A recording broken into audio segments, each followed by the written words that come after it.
حضرت انس بن مالک رضی اللہ عنہ بیان کرتے ہیں کہ ایک دفعہ ہم جمعے کے دن مسجد میں تھے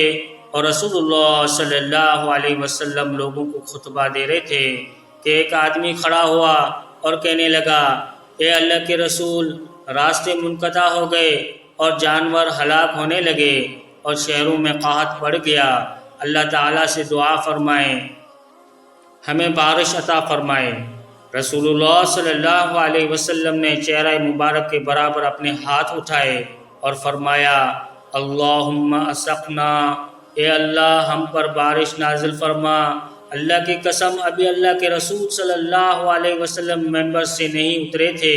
کہ ہم پر خوب زور سے بارش برسنے لگی، بلکہ اس دن سے اگلے جمعے تک بارش برستی رہی۔ تو ایک آدمی کھڑا ہوا، میں نہیں جانتا یہ وہی شخص تھا جس نے رسول اللہ صلی اللہ علیہ وسلم سے بارش کی دعا کرنے کو کہا تھا یا کوئی اور۔ اس نے کہا، اے اللہ کے رسول، پانی کی زیادتی کی وجہ سے راستے منقطع ہو گئے اور جانور مرنے لگے، اللہ تعالیٰ سے دعا فرمائیں کہ اللہ تعالیٰ ہم سے بارش روک لے۔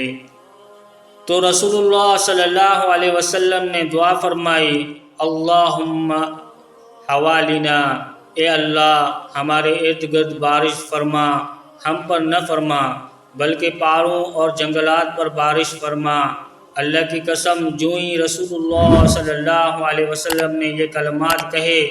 بادل جھٹنے لگے، حتیٰ کہ ہمیں ایک ٹکڑا بھی نظر نہ آتا تھا۔